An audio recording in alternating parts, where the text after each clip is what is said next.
And we are live. Hi. Hello. And anyway, I never saw her again after that. What a story, Gareth. Season 2. Wait, there we go.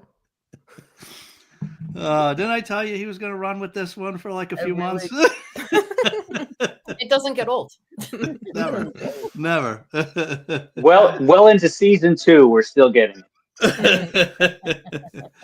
So, hello everyone. We got a number of people here already. And so we are, if you saw the post, we are trying something new. After completing the first season, we decided just to try to do the regular episodes live for a while because that seemed to go pretty smoothly. So at least for now, that's what we're going to be doing. So that's why we're live today. My dad apologizes that he couldn't be here today. He was picking up somebody at the airport, so he's going to watch another replay. Okay, so we Michael was being a hero last week and saving a neighbor's pet in need, so he unfortunately missed us. So we wanted to start off by getting any of Michael's recap thoughts on season 1 before we jump into season 2. Yeah. Okay, just to make it fast, I really liked season 1, and it was interesting watching it again after, what's it been, 20 years? Mm-hmm. Something like that. Mm-hmm. And, I watched it week to week as these episodes were originally broadcast, and that's the only time I had seen them. And so my memory of them is a little off by how I remember them. And a lot of season 1, for some reason, I didn't remember as well as season 2 on. And so I was surprised by how little of the lost mythology that we get later was in season 1. There was some of it in there, particularly at the end, those last few episodes where we finally see the smoke monster, right? Smoke monster makes its appearance, and we finally see it, but we don't know what it is, but we see it. And the Black Rock, which is like one of those really weird things that you get a lot more of in this show. And so the mythology stuff, and of course the hatch, which a lot was made out of, a lot more than I remember. And I remember, I didn't remember it going on for as long. Locke's obsession with the hatch, and, what was in the hatch, and whatever his idea of what was in there, which we still, I guess, don't really know, and probably he didn't know either. But it was mostly character stuff the first season. It was mostly spent building the characters and how the characters grew over the time that they were on the island, which is, I guess, at this point was 40-something days. Yeah. And that was interesting, and I think that was actually really good the way it played out, because we get to know all of these main characters, and they're all different. Some more than others than they were when they started, particularly characters like Sawyer and the relationship between Jen and Michael and things like that. So it was really interesting the way things played out. And I like that they established the characters so well in the first season, so that now going forward, we get a lot of the other weird stuff that'll show up. Although there's still a lot of character development yet to come, that's for sure. Yeah. And I also liked how Locke's character progressed and how it set up Jack and Locke's conflict, right, which we see at the very beginning of season 2. That was set up very nicely. So those are my thoughts for season 1, my final thoughts. Awesome. Anybody else hearing a little clicking? Yeah. Yeah, I'm getting a little bit of a jitter. I hear Morse code. Yeah, Morse code. Someone's in trouble. I think it sounds like somebody's typing in the numbers. Who's asking for help? It's the island. Let me mute it, because that might be me again. I'm using these new headphones. I don't know why that would make noise. Oh, sometimes there's interference when you use wireless things. Have you got a phone near? Have you got a phone near it? Wait, now I don't hear Hold anything. on. Yeah, it went. Yeah, I'm not hearing anything anymore. Yeah. So Let me know. Yeah, it's quiet now. It was It was a smoke monster in the background. Yeah. So you're him. Yeah, that's a secret. I knew it. Love it. Okay, so let's see. Okay, so Constance here. Hi, Constance. Hi. Hey. All right. So should we jump into season 2 then? Or Yeah. okay. So our first one was Man of Science, Man of Faith.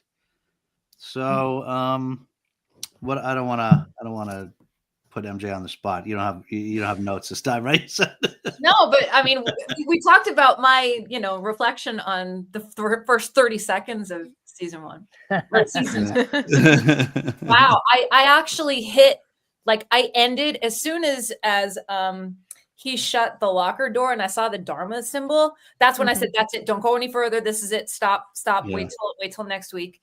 And when I picked up, I was like, "Whoa!" I stopped at the right place because that's when he experienced the explosion from up top. Yeah. With Yeah. everybody with the dynamite and trying to get in. So yeah, I was all in watching this episode and seeing how I want to know who this guy is. Why is he there? What's going on? Why does he have to put the numbers in? As soon as I saw the number 180, my head started to explode. I saw it on the wall, and then the 180-minute thing. I'm like, oh, because that's all the numbers added up, And just the thrill and the excitement. And then when those guys came in and he pulled a gun, I'm like, oh no, this is the one episode. Well, I would say the trilogy, the past 3 episodes that we just watched, I don't dislike Kate in this setting. I don't dislike her right now. So I'm shocked.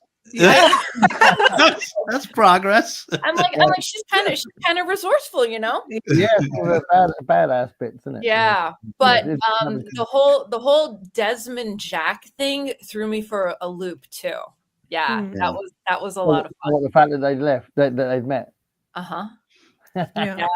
Yeah. So you recognized him right when you saw him, right? No. Oh, okay. Well, I mean, I recognized him that he was the guy from the stadium, but I didn't recognize him from like the first time when I tried to watch Lost 20 years ago. Like I caught the last couple episodes. I never saw that guy before in my life. Okay.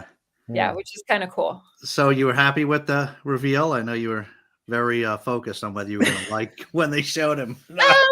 I think I think he needs to have a shower and clothes on, but I think he's fine.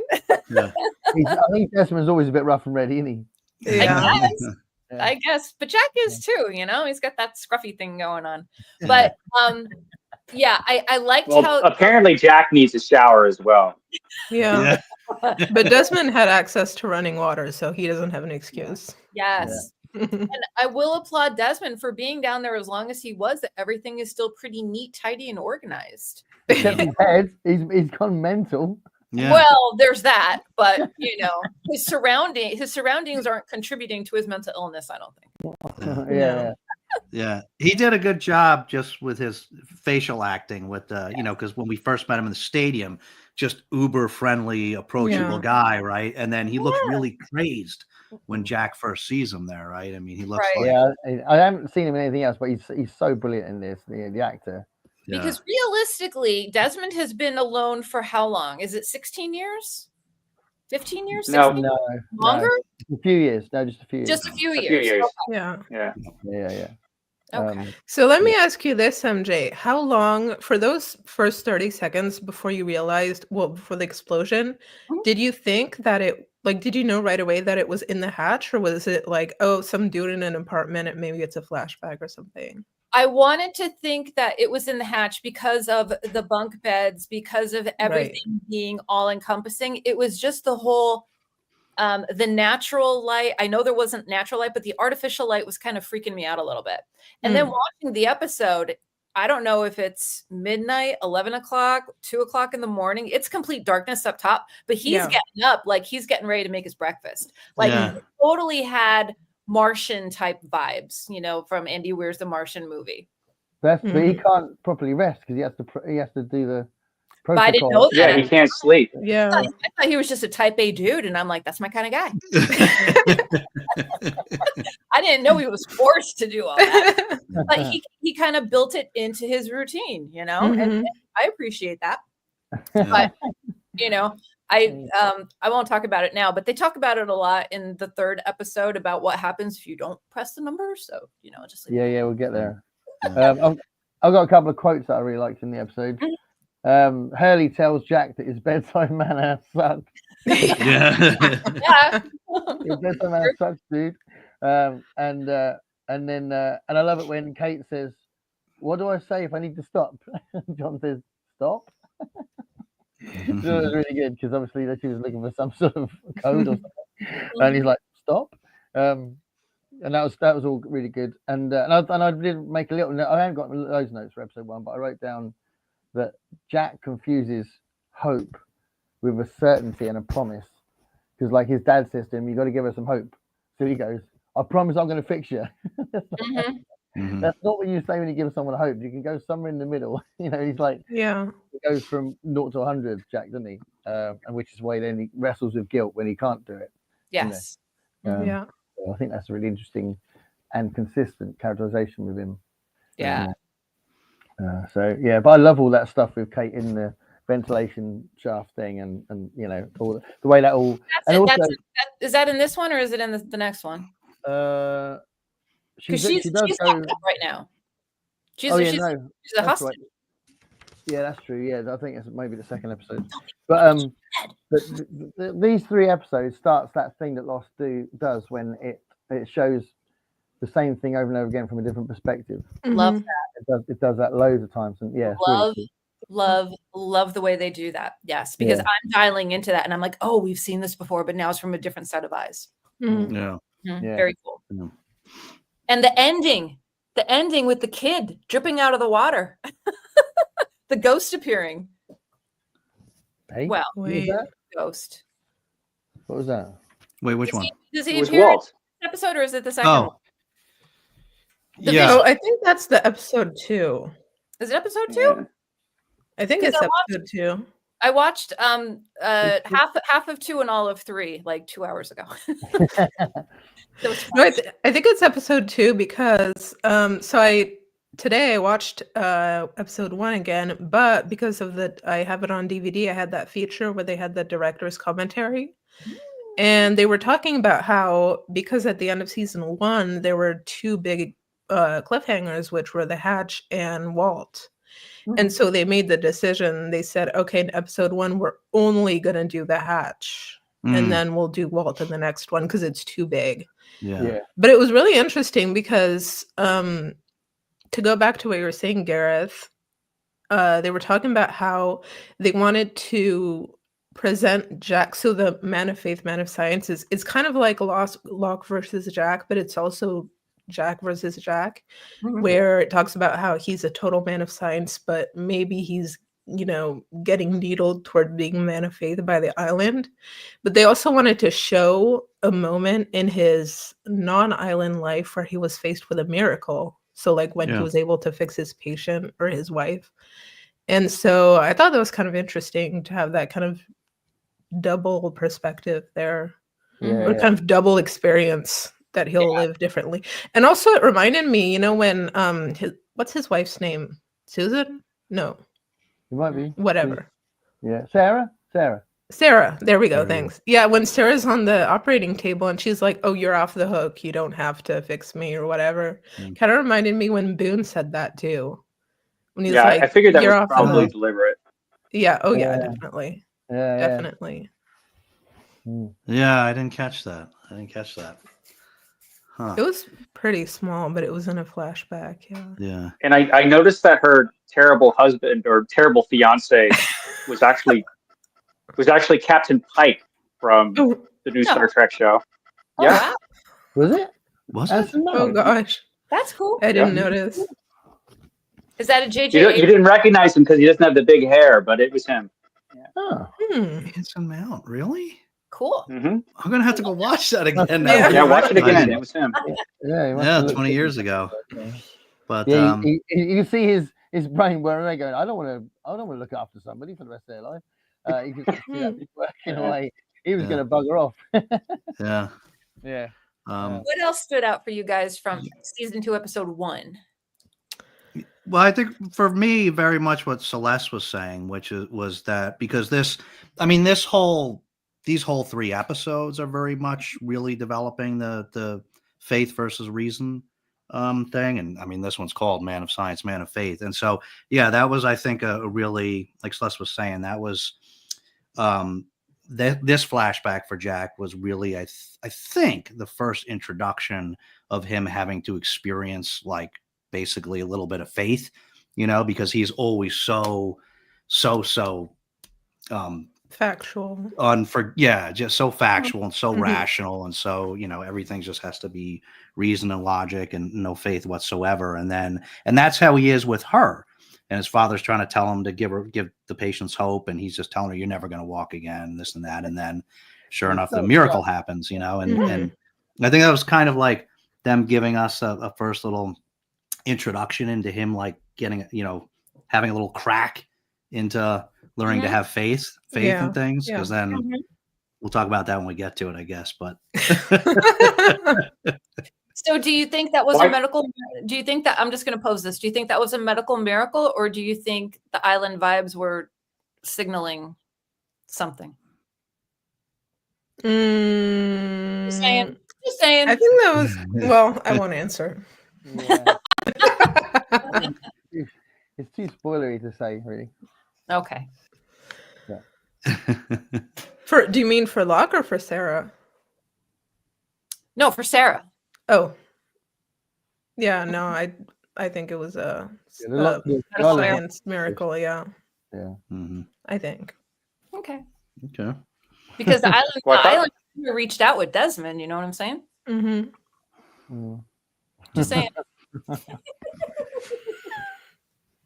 right, should we go on? And did we hear, I mean, along this line, which I'm sure is not an accident, this faith versus reason thing, did we hear, I know what his full name is, but did we hear Desmond's last name?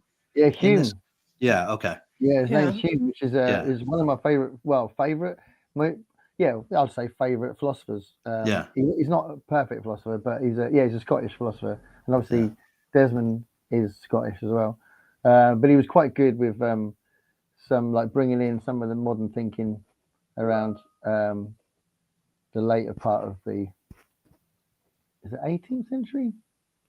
Can't remember, but interesting. Yeah. Very much more on the sort of rational, empirical side of things. Mm-hmm. Yeah. So I'm sure that wasn't an accident. Yeah. I just want to say that the opening of this episode was great. Loved it. Yes. With a Mama Cass song and everything. It's just perfect. It was just perfectly done. And I remember watching it. It just took me right back to the first time I saw it. And I was just like, because I initially thought it was a flashback of some kind until he shot himself in the arm with the stuff from the, and then I knew he's in the hatch. And then we get Desmond, which, I've been waiting around for. Where the hell is Desmond? And he finally shows up, only to disappear. And then we're stuck with Ana Lucia, which kind of sucks. But, Yeah. No, but I think we're all waiting for Desmond because he's so loved. He's such a popular character. Well, he's a great character. Yeah. But that song, beginning with that song, and that and the way they did it with it being the backdrop to very subtle scenes of all what's going on. That's been ripped off loads by Breaking Bad and The Walking Dead. Both those shows do that a lot. So Lost did it first. Mm-hmm. Like a lot of things. Yeah. Yeah, it was interesting where Jack just he's like you wonder what his real motivation is, because he's like saying, oh, we're all going to stay here, and we'll be safe staying all together, and as soon as the other two run off to the hatch, he's got to follow them immediately. So is it because Kate went, or is it because he doesn't want to miss what's happening? It's because Kate went. He didn't give a crap whether Locke broke his neck, but Kate, He has hatch FOMO. Mm-hmm. Yeah. Yeah, but it was Yeah. brilliant. He's like, "We're gonna do this," and then John's like, "Well, I'm not." Yeah. That's what it felt more to me like Hatch FOMO. That's what Yeah. that's what I really thought. Less than worrying about Kate. I thought he just kind of Nah, I think wanted to be. I disagree. I think he went because of Kate. Yeah, Yeah. yeah, I think that's the only reason he went. That's the timing of it, because he was like annoyed by John leaving, but once Mhm. Kate went, he was like, "Okay, I've got to go," rather than I'm Yeah. not annoyed. I've got to actually go and help them out. Don't forget, Boone is the one that tripped Jack up to the idea of the hatch. So what's going on with the hatch is already deeply seated with Jack, and he probably wants to know exactly what's Yeah. going on. I get the impression that he's just This much irritated by it. hate and that much curiosity. And he also promised. Oh, Sorry. sorry. Well, he I was also promised the group that things would be okay. Yeah. So I think he does feel like, okay, now I have to follow Be through with that. Yeah. Yeah. But he's so irritated by the hatch, and I think it's like he thinks it's getting in the way of them, like, because that idea of what's in it and what does it mean. He hates those things. He wants to know what it means. He doesn't. That's why he's got a gun at Desmond, screaming at him, going, "Nothing's going to happen," because he doesn't want that to be a thing. Do you know what I mean? Because it's not how he wants to live his life, wondering whether this random thing might happen and having this, existential crisis. He just wants to find food, get rescued, make sure everyone's okay, and all that. So I think he finds all that hatch stuff irritating. So you'll go and make sure Kate's all right, but all the stuff, all the mystery under it, he's just like maddened by it, and it doesn't work well with his temper and his whole sense of normality. He wants to be in control, and I think not just in control, but I just think the whole thing, he hates it. Yeah. And it's because John's intrigued by it. It's like we haven't got there yet, but when they watch the orientation film, John says we need to watch that again, and he's really excited by it. Yeah. And Jack goes, "Well, I'm going," because he's just irritated by it. He thinks this is bullshit. I don't want to. I don't want to do this. And just leaves. Do you know what I mean? That's the point. They're very different because one's excited by it and one's irritated by it. Right. So I don't think he's excited by the hatch, whereas John is. Yeah. The hatch is like I got the feeling he almost didn't want to go back to the hatch. Like he just almost didn't want to know what was in there because he didn't want it to be anything woo. Yeah. He didn't want but he had.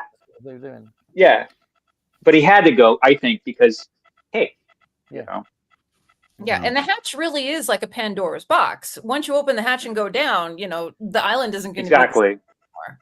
Yeah. Well, so just ignore it and walk away, and everything will be nice and safe and in your control. Open up the hatch and boom, we got players.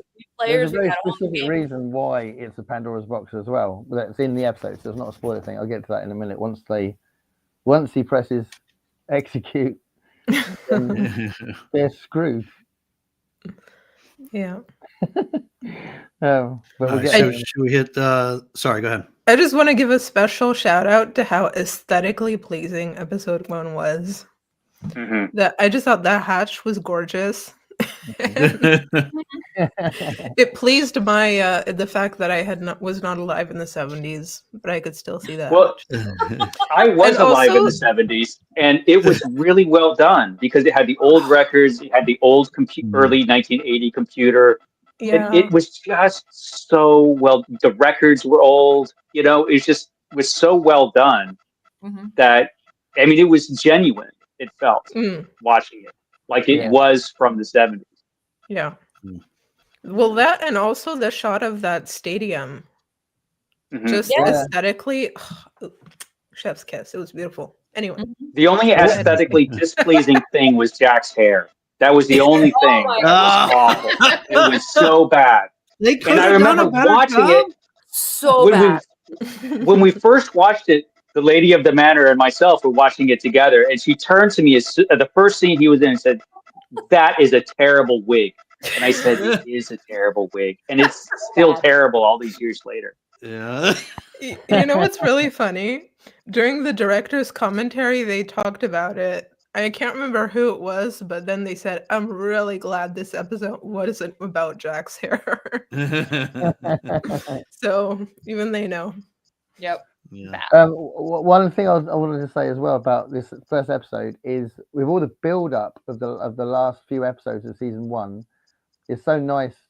I remember thinking this the first time I watched it, how it kept the excitement up. It wasn't like, oh, is that all it is? It was like, oh my god, because it kind of built on it rather than let it down. All the expectation. Yeah. So I think that's really good because a lot of shows might have just build it up. Star Trek did that a lot. It would build something up, and then the ending would be, oh, all right, you're just doing that, because Star Trek was terrible for 2 or 3 part episodes, but yeah, it built all this stuff up, and it really paid off, because the Hatch stuff is so brilliant. Yeah. Which leads us into the next episode. Yeah, Adrift. yeah. Sawyer and Mike arguing for an hour. Yeah. Get off my raft. Yeah. Make me. What you're calling Mike just gets under my skin for some reason. It's always been Michael, and now he's like, hey, Mike. And Sawyer ripping out that bullet. I mean, that's a Sawyer thing to do. Yeah. You can't get tougher than that, ripping out a bullet out of your arm with your fingers. Yeah, and the acting that went along with it. Mm. Yeah. He should have done it with his teeth.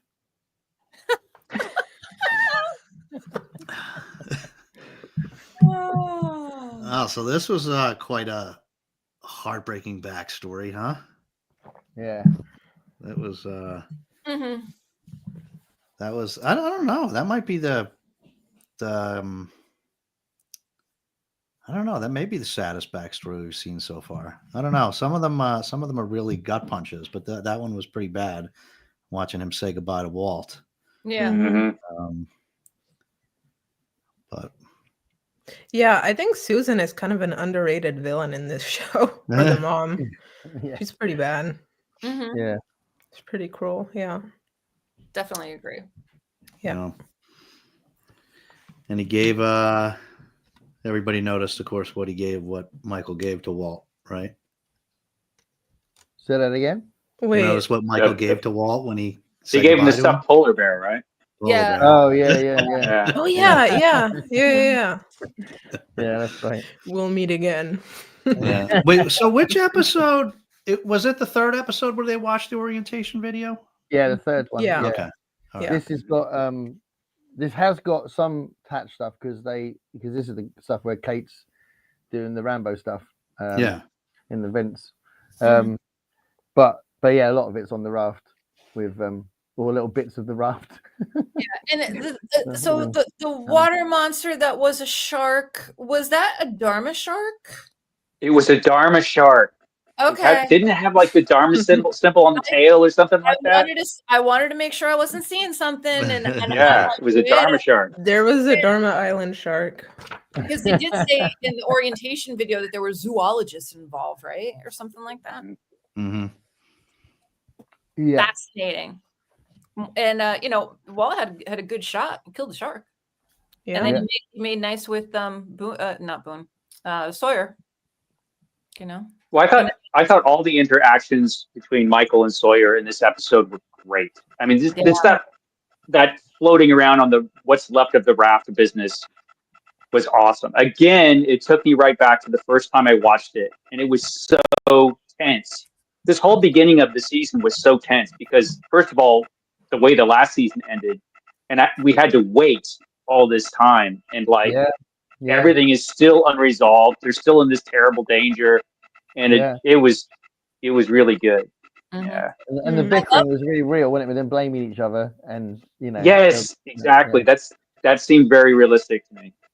Yeah, that scene in the morning when they're just floating on the raft and Walt is just in his feelings and Sawyer's like, "What's wrong?" And I'm like, "What's wrong? Like, what do you think is wrong?" And he just has this powerful moment and Sawyer's like, "We'll be fine. Don't worry. We're gonna go get your son. We're gonna get him." I would be like, not like Kate Rambo, but I would be like, we're gonna find these people and we're gonna get my kid back. But Walt's just kind of like, he's letting it all stoke up right now. Yeah.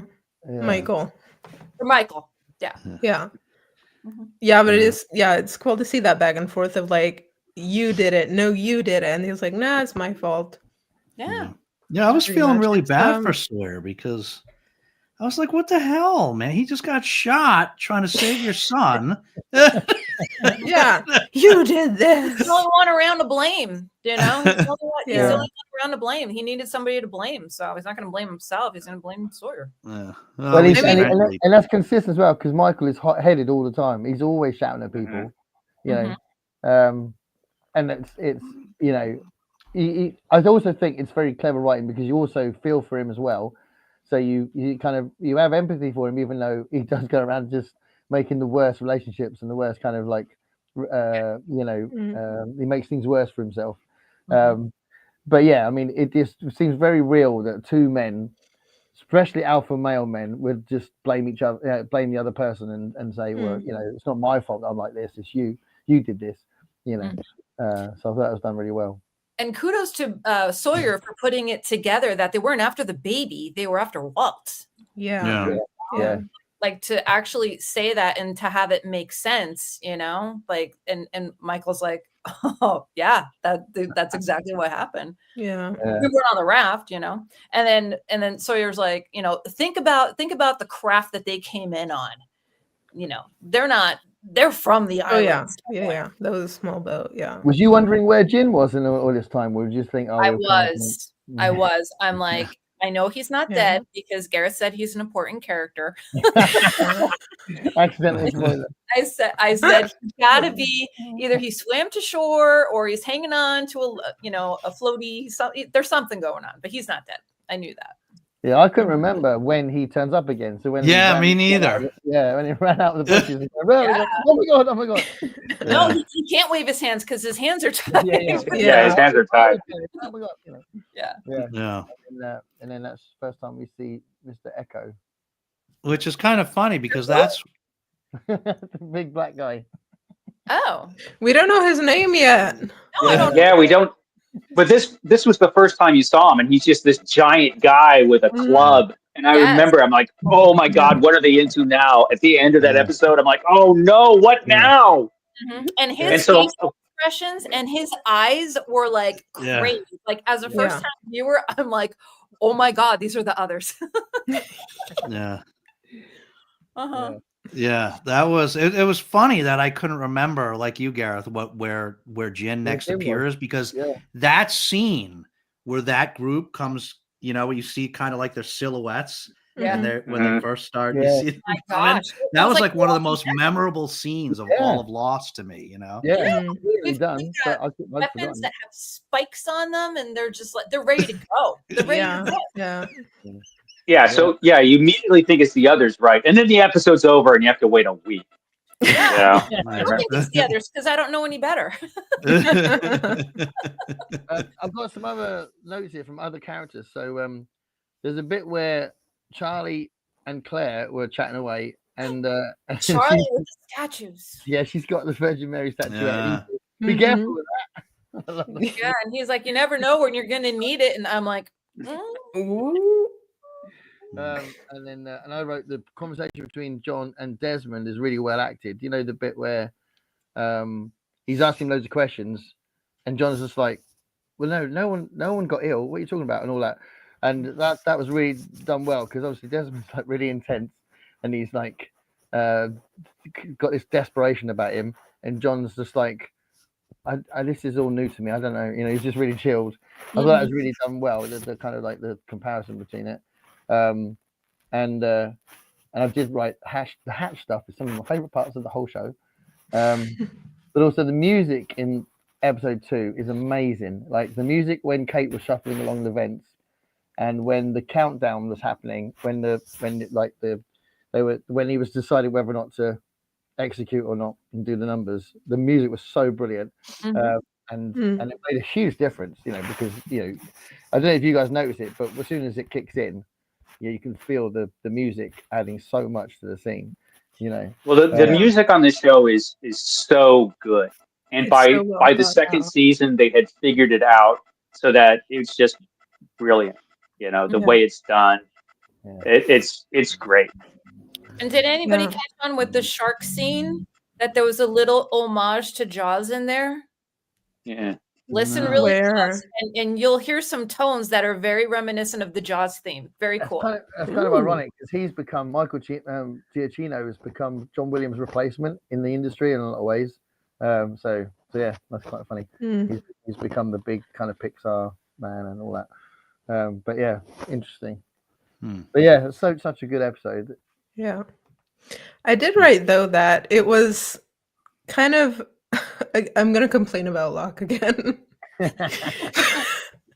But you know when Desmond is holding a gun at him and Kate and he's like threatening to cuff Locke or something, but then he really shows his true colors to me when he's just like, oh no, handcuff her, she's so violent and evil, and I work at a cardboard company. And then I don't know, I'm sure there's some element of panic when someone's holding a gun at you. No, I obviously. think he did that. Well, that was calculated so that he could give her the knife so that she can get away. Yeah, but I don't Yeah, know. he's playing good cop, bad cop. No, I thought it wasn't so she could get away. I thought so. He thought that she had the best ability to be resourceful and rescue them all from that situation. I don't You think think it was so? about. She's capable. He knows that Kate's got this sort of history and she's a bit, she potentially. He knows that he's not capable of anything like that, and gave all that stuff, and she's like, "What are you doing?" And he just thought, you're the answer to this situation. I'm not. I Yeah. I don't know. The vibe I was getting was more so like put myself in a situation because he wants to know more about the hatch, right? So I just felt like he wanted to be the one to talk to the guy no matter what and just get all of his answers about the hatch. That's a convenient. Well, it is Locke. It could go either way with this guy. Yeah. I don't know. I get your point though, but I think the number one thing Locke wanted to do was earn trust with Desmond. That's what he wanted. He wanted to stay calm, cool, and collected. He wanted to establish that he was not a threat. He wanted to establish that, he's interested in what's going on and maybe he can help. And, Kate really she's an understated asset because of her background, because of her ability, and Locke knew that she would be the best one to be in that type of a position. So I think it was a strategic move. Yeah, it is interesting though that he's like divulging their real secrets while he's slipping her the knife, and so that he's giving her this ability to get away, but he's divulging actual real facts about. Like he could very easily have said, she's a professional musician, so or a professional magician, she'll get out of whatever you put her in unless you like lock her in a closet, you know what I mean? And to signal to her that he's trying to help her and while he's giving her the knife, but he immediately puts her on edge that he's betraying her by divulging that she's actually a what do you call it? Fugitive, it's just, and it's almost a little dangerous, right? Why would you tell this guy that's got a gun on you that I've got this fugitive here, and also he doesn't know anything about the guy either. For all he knows, the guy could be violent murderer too. It's a chess game, and I guarantee you when they were down there, Locke is scanning and he's putting everything together before he puts eyes on Desmond. He's playing the chess game 10 slots ahead for sure. But Desmond might be unhinged. Yeah. Well, who isn't unhinged? Everyone's unhinged in this show anyway. Got a little Desmond's definitely unhinged. That's the island vibe. But he could have just shot Kate, like worrying about the fact there's a fugitive. He could have reacted like that, couldn't he? So I think Dave's right. It was a crazy thing to tell him. Because don't forget, fugitive doesn't mean anything on the island. No, but if you're that mental, you might just react badly anyway. Do you know what I mean? If you give someone a dangerous adjective, you are right. It might not mean anything, but they didn't know Desmond. They didn't know how he'd react. So yeah, Locke was being a bit mad, giving him that much information. Locke was leading with faith. Wow. He trusts Ellen so much, and we see it in episode 4 when he starts yelling at the sky. I think MJ's going to defend Locke every single episode. I'm Team Locke. I know that. All right. Does that lead us anything more about episode 2? I think that's pretty much it. I think those are all the groovy highlights. Yeah. So episode 3, orientation.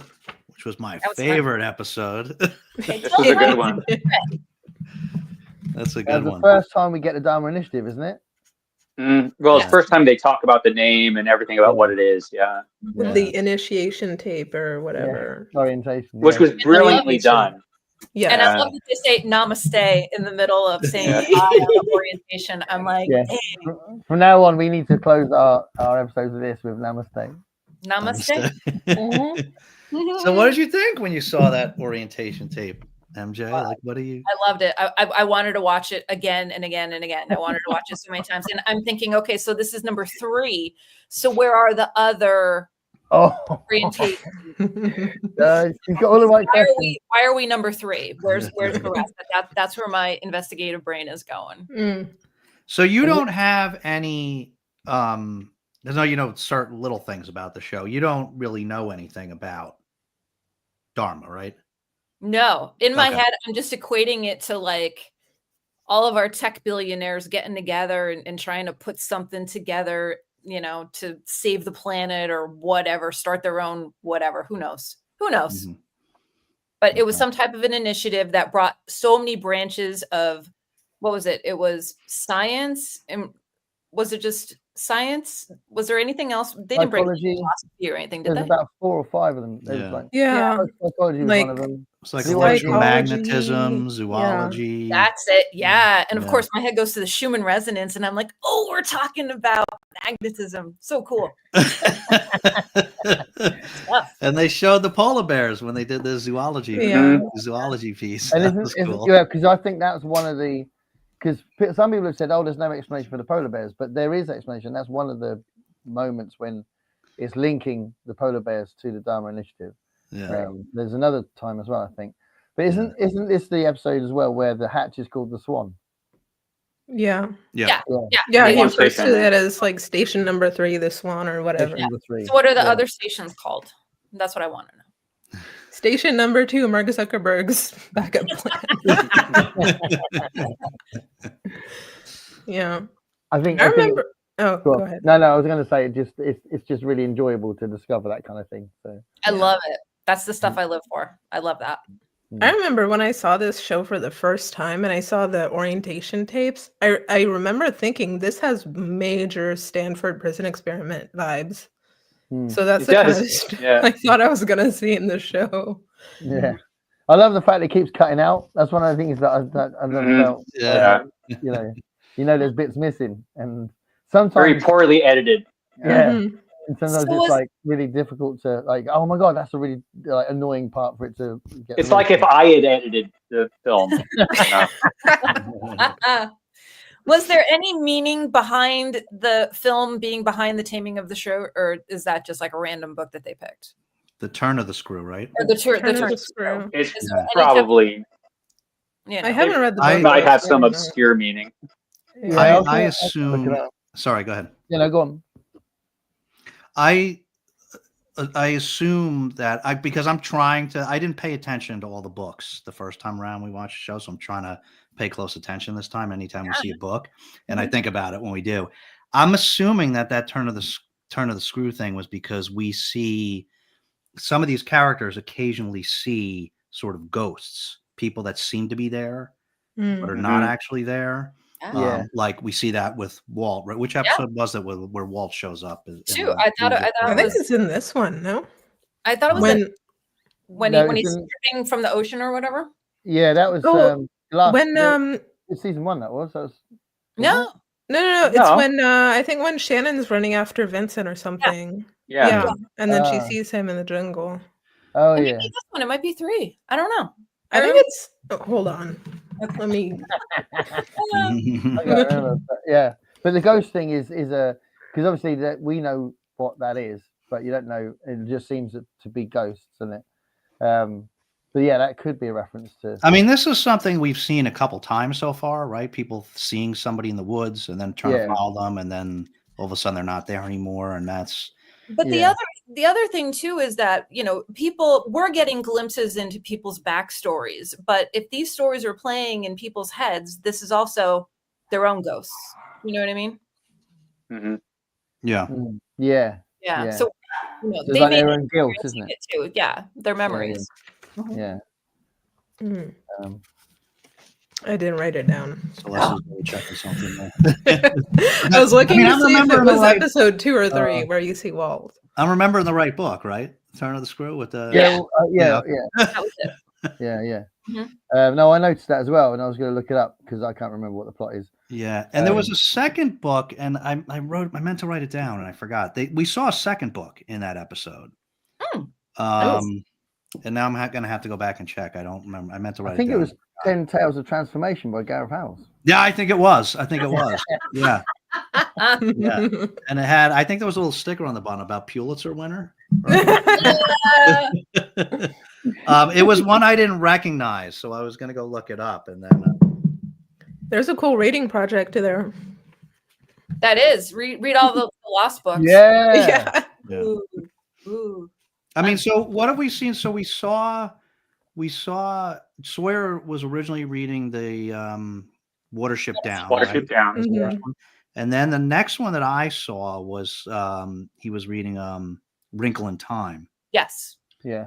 And then this is the next time that I picked up on a book was the two in this episode. I don't know if there was any others that I tell you what, I wouldn't be surprised if the writers have put these books in out of order, because obviously Wrinkle in Time could reference something well later on in the series, and Warship Down might be something that's later on as well.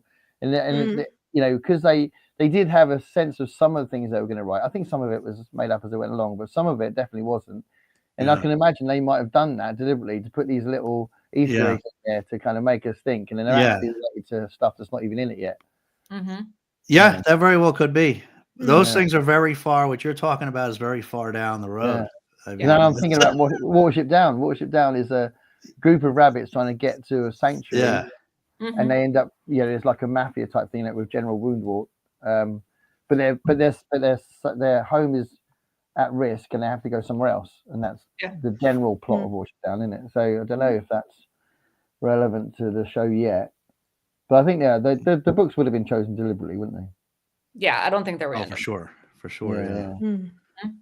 I've got a really cool thing that I just absolutely love this when because it's like the script is saying what the viewers are thinking. Like Jack's saying to Desmond, do you ever think it's just a mind game, an experiment to see if you'll just press the button and someone's like just testing you to see if you'll do it? And then Desmond says every single day. Yeah. That was brilliant. He's not doing it from faith. He's doing it because he's torn. He desperately thinks he has to do it because he's scared of what happens if he doesn't do it. But he also thinks he's probably being tricked, but has to do it. And that's just that's a crazy, I don't want to swear, but mind screw. It's that's an awful way to live. That he doesn't know for sure he has to do it, but every 108 minutes. 108 minutes. Every 108 minutes, he has to do it, and he's not really convinced he really does have to do it. I mean, that's mental. That's going to drive you nuts. Yeah, definitely. And then Desmond, something happens to Kate shoots, hits the computer, and now the high stakes are on because Desmond's like, we're all going to die. We're all gonna. The clock is still ticking, and we're all gonna die. So of course, now Kate, go get Saeed. He's the only one that can help us. So she's running through the jungle and tries to get Saeed, and then they tried to do the circuit breaker to turn the electricity back on. My gosh! And before that, Locke has a little emotional meltdown. Oh yeah, right? Gotta love those. Oh yeah. Good And we know who is it Helen? We know who Helen is, right? Oh yeah, that's right. Yeah. We meet the real Helen. His backstory stuff is amazing. Yeah. And do you notice his hairline keeps receding? He did a good job with his hair. Yeah. It was. You got a better hair budget. Hair season 2, it's a little less. Helen says to John that it's a leap of faith, to tear him away from his dad's house. She says, it's a relationship. Yeah.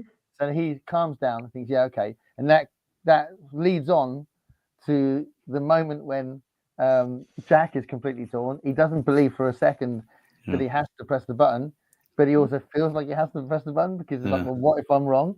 So he's got this amazing thing, and then you got that in your head that there's this thing that's in the air that it's a leap of faith. So then he presses it, and I wrote down it's not just a leap of faith, it's a trap, because now they're screwed. They have to do it every single time now. If he'd have left it, he said, well, let's just see what happens, then they wouldn't be stuck having to press that button every 108 minutes. Mm-hmm. You know what I mean? So they're trapped into this cycle of madness. They are the new team. Pressing this, pressing this button. And Locke is taking the first shift. Yeah. I'll take the first. He's all in. And that line, I'll take the first shift. But that scene between Jack and Locke was amazing. So that was a riveting scene, and it had all been building up to that moment. Yeah. You know, how is it? You know, why do you find it so hard to believe? You know, why is it so easy? It's like it's never been easy. I mean, that whole exchange was incredible. And then he pulled out the Desmond card. You recognized Desmond before, you know, you met him before. How do you explain that? Yeah. I think that probably more than any other quote, Michael, that is like the quote that I remember most from that show. And every time we've been talking about this, what ends up being one of these major themes throughout the show, this tension between faith and reason with Jack and Locke. Every time I've wanted to tell MJ about that quote, like do it in advance, but it's like such a memorable, you know, why do you find it so hard to believe? Why do you find it so easy? You know? And it was just, I thought that this episode was like really brilliant, I think, and just like the next step in that dichotomy between, you know, with those two, where it was just like, we get in that first episode, we get that flashback of Jack where he just like the little crack in having faith when she has that miracle recovery. And then here, like Locke just pushes him into it. He's struggling. So Jack is struggling so hard to stick to reason, and logic. But the reason is that now there is stakes. When it was on the island and there wasn't, and it was all just like, well, you're just talking. The whole faith thing is whether you go and hunt a boar or not. Yeah. And now you've got this thing where someone's told you the world's going to end if you don't press this button. So there's one, there's stakes in it, but two, the stakes are completely vague and nonsensical and don't really make a lot of sense. You know what I mean? So it's like that makes it kind of real, but not real, which is why he's struggling with it. Because it's like, well, if I don't do it, what's going to happen? If I do do it, are we confined to doing this constantly? You know, so it's a you know, it's a very real struggle. Whereas John obviously doesn't think it's a struggle because he just thinks everything's been given to him as this mission because he thinks he's, you know, like chosen one or whatever.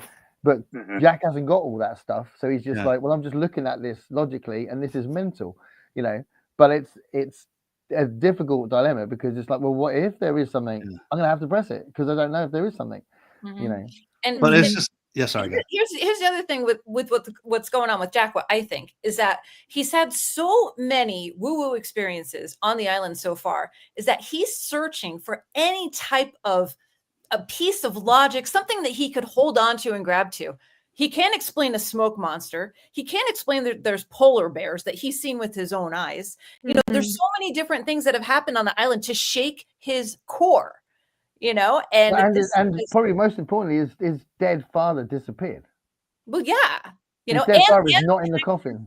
You know, and the connections with like, but well, wait, did his dad really disappear? It's not in the coffin. It's not in the coffin. Well, I know he wasn't in the coffin, but was he in the coffin?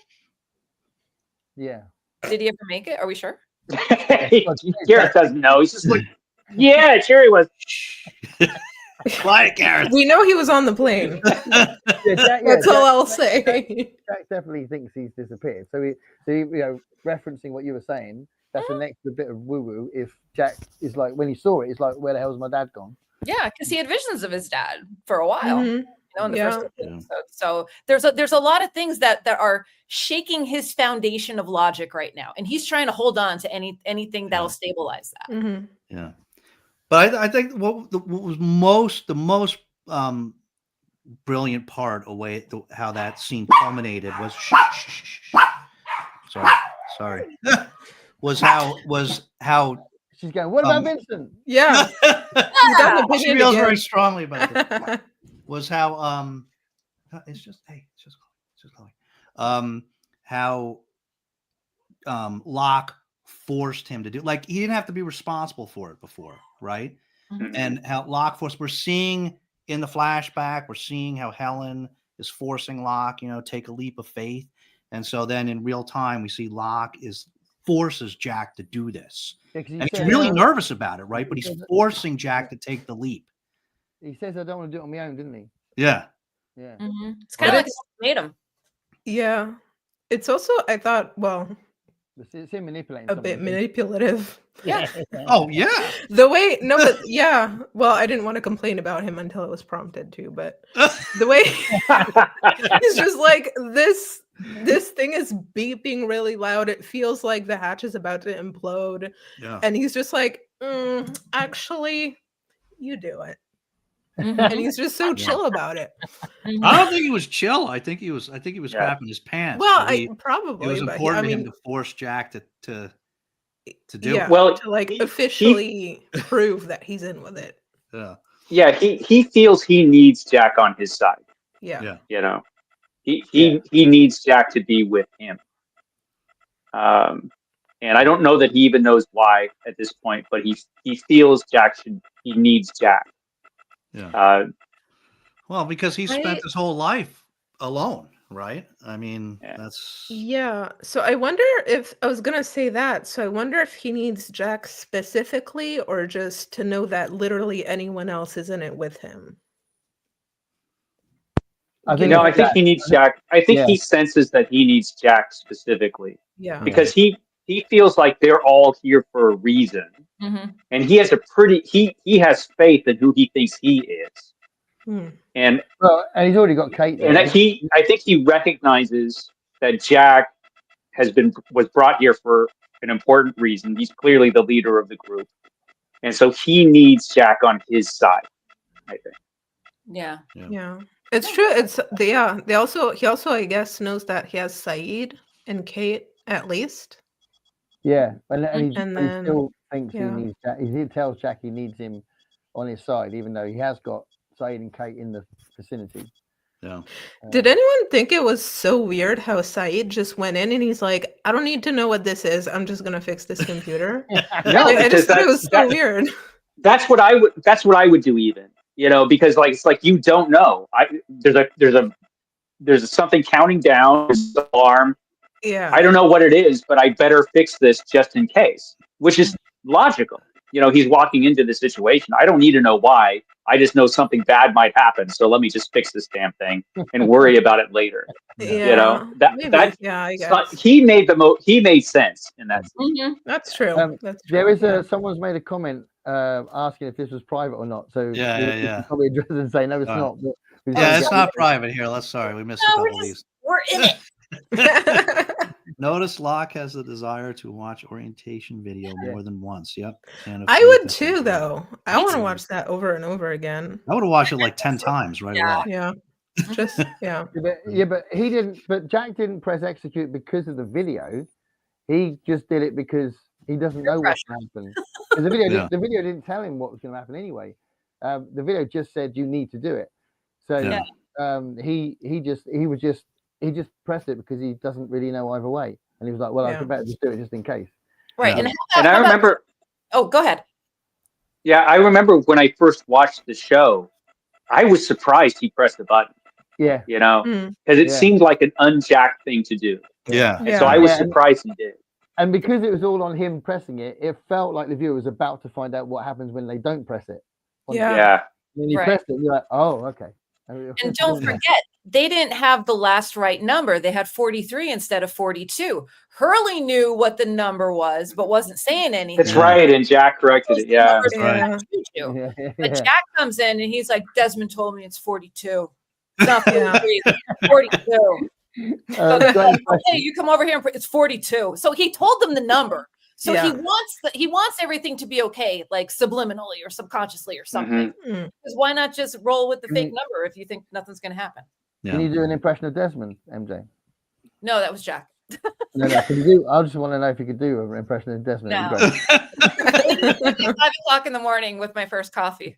You just have to call a lot of people brother, and then you've got it. Yeah. And why did Desmond take off? He just ran. He just wanted to run away. Wouldn't you?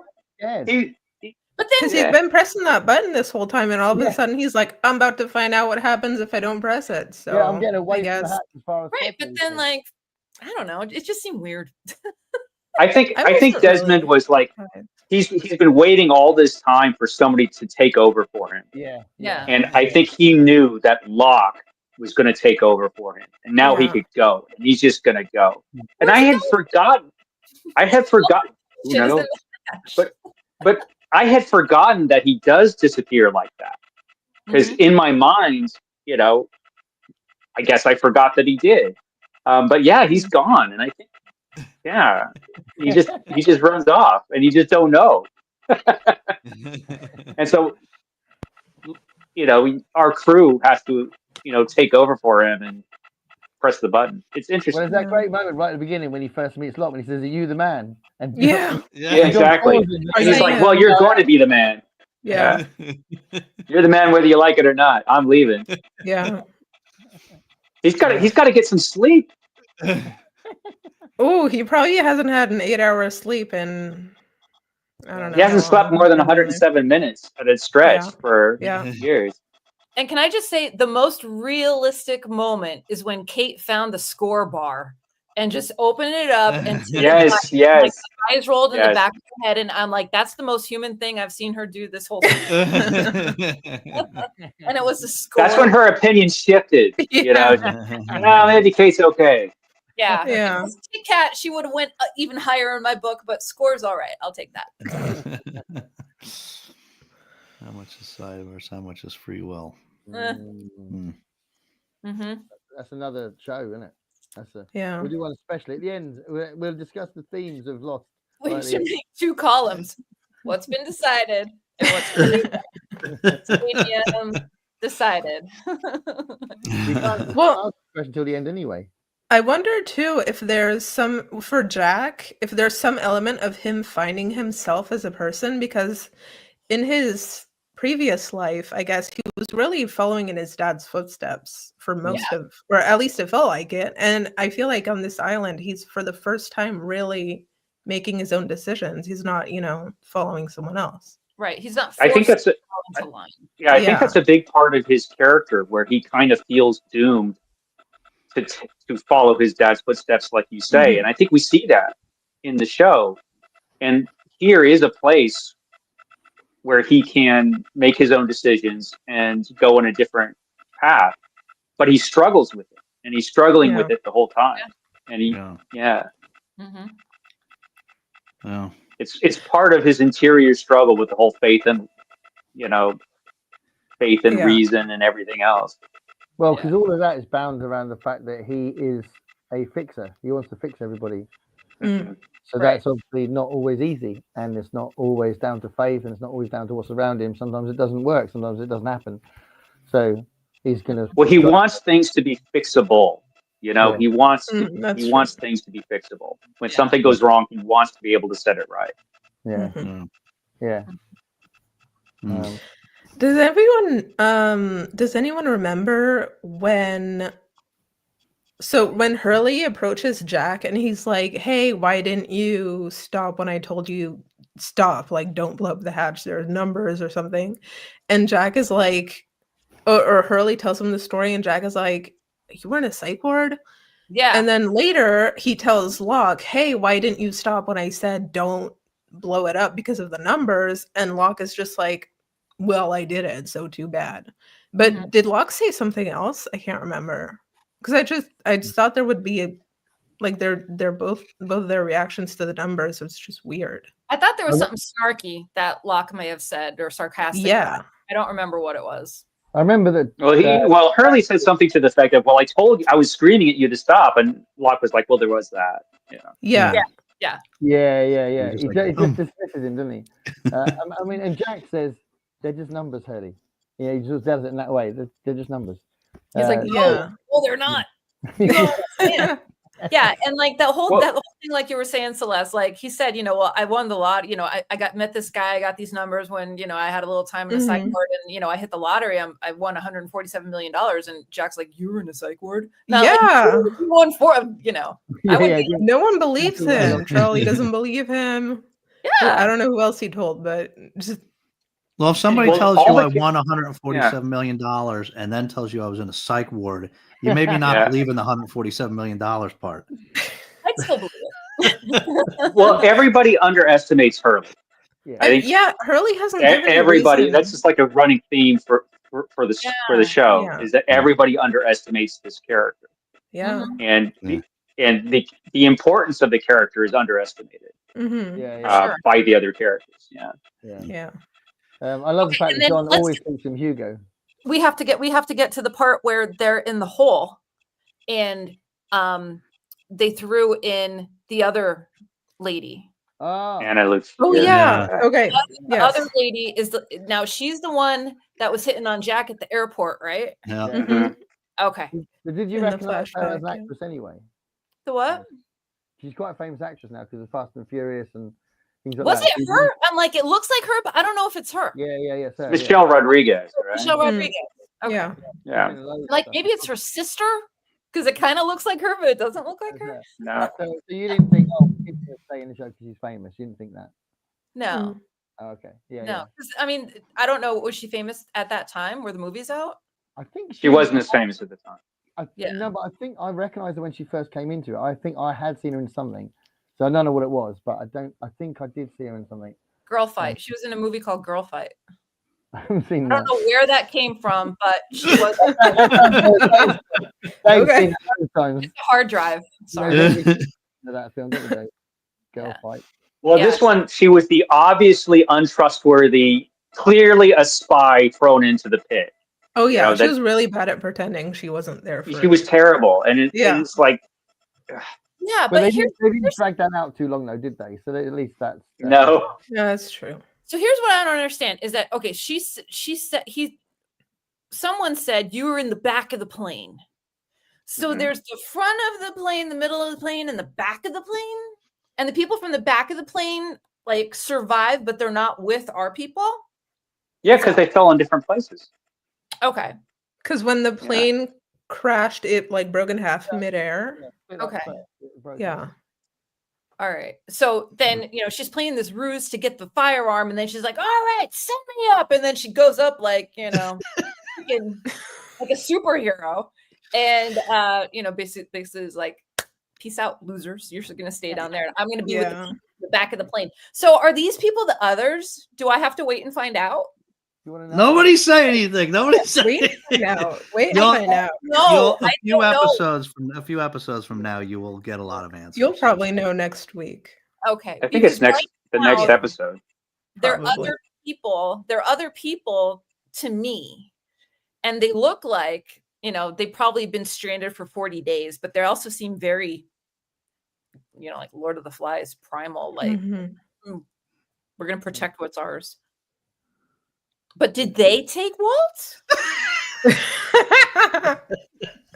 Well, none of us know. 'Cause why would they take Walt? They have no reason to take Walt. They're just stranded from the airplane. I have a lot of questions. I have to say, I thought there was one element of bad writing when she was very terrible at being a conspicuous spy. I thought at Mhm. least Sawyer would be a little bit weary Mm. because he's the Well, con man well, dude. Like Michael Sawyer fine. was the one who realized she was a spy first. Yeah, because but he's like, why are you asking he knew at that point, Yeah, why are you yeah. asking these questions? Yeah. But yeah, he but he's probably all- should have he's known all out before. there like, hey, yeah, I'm gonna trig him with my gun and whatever. And it's like, Okay. He's injured and delirious. Yeah, that he's, is the only possible explanation. he's not thinking right. Yeah, but as soon as he reveals that he thinks something's up, she reacts quick. Like she's has she said yet that what she does for a living? I can't remember. Did she say it in the bar? No. She didn't say. All right. Okay. But she reacts very quickly because she's like, okay, the game's up, sort of thing, and then she takes his gun and starts, points at him. So I think, whether she was possibly, that whole thing about whether she was good or bad at doing it is why she reacts quickly and just, like changes the situation and says, right, I'm just going to grab his gun, So I think that works, even if, I'm not sure, because you said it was bad writing, but I think it's redeemed by the fact that she sees it's not working, so reacts quickly and and she reacted quickly. Like, she knows how to handle a gun. Let's get that straight. Yeah. That wasn't somebody that just said, "Oh, I want to hold on to Yeah. this." No, for sure. No, she had force and determination behind that. Yeah. Desmond looks familiar, but I can't place him. Was he in anything else? I think he was in afterwards. He was in something. I can't remember what it was. Yeah. But yeah. He's done a lot of things after. Yeah. I think if he showered and got a haircut, shaved, maybe you would recognize him. Maybe. I don't know. I think he's actually Scottish. It's not like an American playing a British character. You get that sometimes, don't you? But I think he's an actual Scottish actor. No, that's his accent. Yeah. He sounds Scottish, brother. Impression of Desmond. Yeah. Last time I watched it with Louis, he was just wandering around calling everybody brother. It's hilarious. Actually, he calls me brother all the time. That's funny. My dad used to call people brother, and that was kind of like, I was like, oh gosh, I haven't heard that in a long time. Yeah. When my dad would get feisty, he'd be like, "Let's go, brother." But it's definitely his catchphrase, isn't it? You'll definitely there's a slight chance you'll be hearing more of that in the future. Yeah. See you in another life, brother. Yeah. Amazing. I think he was in MacGyver. Well, the new version. Was this some TV show spinoff? Yeah, I'm getting MacGyver 2016 to 2021. Yeah. They remade it. Like they remade Mission, Hawaii 5-0 and all those other things. They remade them. Magnum as well, that sort of thing. Well, he was in. I'm seeing Scandal, The Gospel of John, The 100, MacGyver. Oh yeah, The 100. It was in a bunch of shows not as good as Lost. Basically. Yeah, exactly. Because the only one that's ahead of Lost is Scandal, and then he had Lost, a huge role in The 100. Yeah, I can't Really? forgot that. Yeah, I only watched it for a little while, but yeah, I watched that. I've never seen it. Oh, it's a great show. You should watch it. Okay. So cool. Too many shows to watch. First, I gotta get to From, and then you gotta watch From. From Yeah. is incredible, and it's nice to see Michael go mental again, shouting at everyone. Yeah. Yeah. So go ahead. No, go on. I was going to ask, I have a comment question or a discussion starter, I guess. I'd love to get your opinion on this. Mm-hmm. Sure. And anyone in the comments. So my question is, what do you think from season 2, episodes 1 to 3 was the biggest offender? Is it number 1, Locke taking his shoes off to leave him in a moist and drippy tunnel? Is it Kate walking past a bunch of food to get into an air vent? Or is it Jack's flashback toupee? No, it's the toupee. Come on. Toupee. It's Jack. Really? Because when Kate Locke was just trying to be quiet, I know, but he didn't want his shoes to make noise. He was in a survival situation. Yeah, that's true. All I can think about was just how awful it'll be to go back and put them back on. But Locke's been spending entire 2 seasons with a nasty shirt, He's got like one shirt. Didn't he finally wash the shirt? Because he had to. There was blood all over it. Yeah, but even after he washed it, there was like a sort of like a reddish hue of a stain. Because I remember in the episodes after that, towards the end of season 1, there was just like a reddish to beige kind of thing going on. Mm-hmm. But then in this one, it felt like it was kind of a cleaner shirt. I don't know.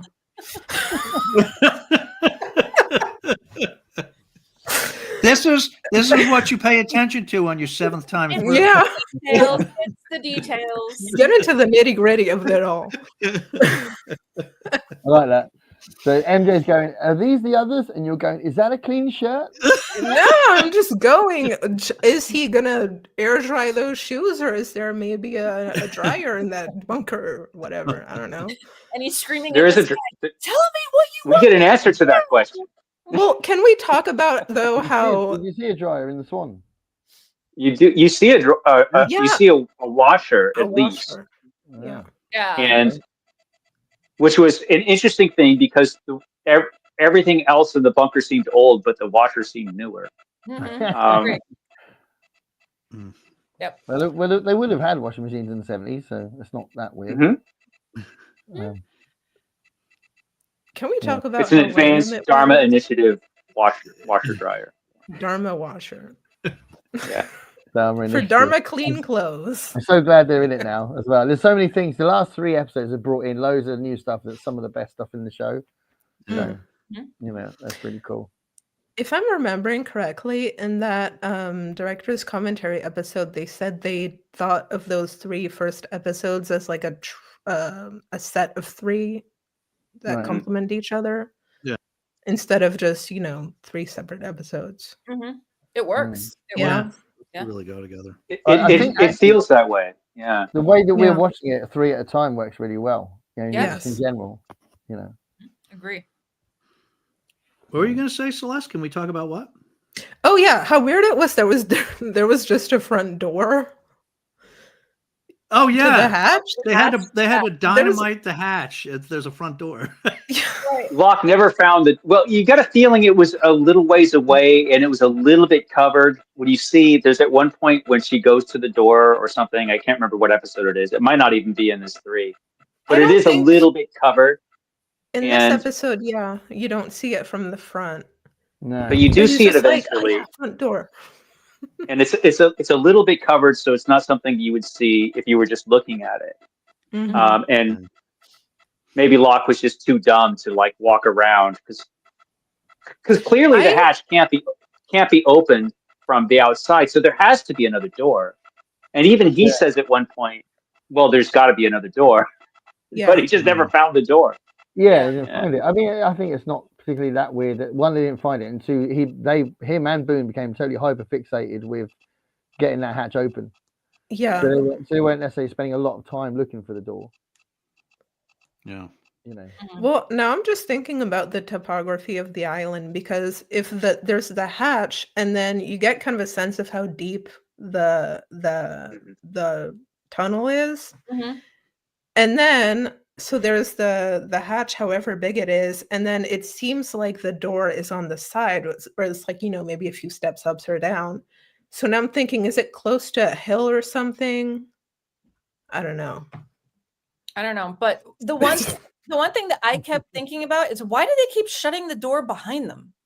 Like, they're leaving. know. Why do you have to lock it behind you when like there's no Mosquitoes. I don't know.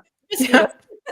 There's really no reason, like you don't have to make sure it's shut. Well, maybe it's There's heated got to be all outside. kinds of bugs on that island.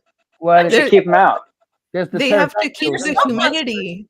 Yeah, keep the humidity from damaging those vinyls. Well, Locke doesn't have to worry about his hair. Kate does. Yes. Curly does. Yeah. But yeah, fantastic set of episodes for sure. Mhm. Mhm. Can't wait to watch 4, 5, 6. Yeah. Are you going to Any- watch them today? Yeah, I'm probably watching tonight. I'll watch one. Just one. That's it. All right. This won't mean anything, but I've looked up the names of them, and I can't wait till we all talk about episode 7. Yeah. Ooh, wait, so Yeah, what are the that's- names of the 3 next episodes? Yeah. That's where you'll get a lot of answers. Episode MJ, is 7 is episode 7. amazing. Wait, that's in 2 weeks. Come on, I know. guys. I know. I was hoping it was sooner because it might have been, but yeah, it's not. It's episode 7. So there, yeah, I looked it up to see where it was. I was like, oh my god. That one's intense. Wait, Intense. what are the episodes? I don't have my sheet. I don't know. Dave, what are the episodes that we're watching next? Yeah, what's the next one? Hugo, and then so it's Everybody Hates Hugo, Aw. and then And Found, as in Lost and Okay, Found, got Mm. yeah. and then Abandoned. Okay. And the episode after that is the Is really it a intense spoilery one. title? What? What's the name of episode 7 got 7? a spoilery title? Episode 7 is I don't know if I even want to say the title. though. It might be a spoilery I can title. find out easily. All right. Yeah, Oh, so I'm hesitating for you, MJ. You want me to say it? Well, I mean, I'm going to find out. Go on It's then. called the Other 48 Days. Oh, so I'll find out what the other people were up to for the last 48 days. Conspiring and plotting and scheming. Okay. It's a very different 48 days, isn't it? I'm sure. Yeah. Because they're fucking pissed off. Sorry. They're mean people. There's no kindness to be found. All right. Should we call it? Yeah. A long one today. Do we have any other comments? Any Yeah, final thoughts? Any other comments? We don't get a lot of No comments. more comments. Constance Oh, was okay. she answered toupee. Toupee. That should be the name of our That was Good pretty call. bad. toupee. Toupee. Love it. Yeah, no, it's brilliant, and I think it's good to do it live because you don't have to mess around with editing anymore, Dave, and Yeah. like put it up and then do all the little bits. It's there, isn't it? Mhm. So it's really Mhm. cool. And Awesome. yeah, I love this. This is great. It's one of my highlights of the week. It's cool. Yeah. Cool. It's fun. Yeah, me too. Yeah. All right. Well, thank you everyone that's tuned in. We'll catch you next time for Yep. episodes 4 through 6. Sounds good. Go get lost. Namaste. Namaste. Namaste. Hey, 108. Oops. Whoop. Hit the wrong button there. So, guys, you were telling us about that story.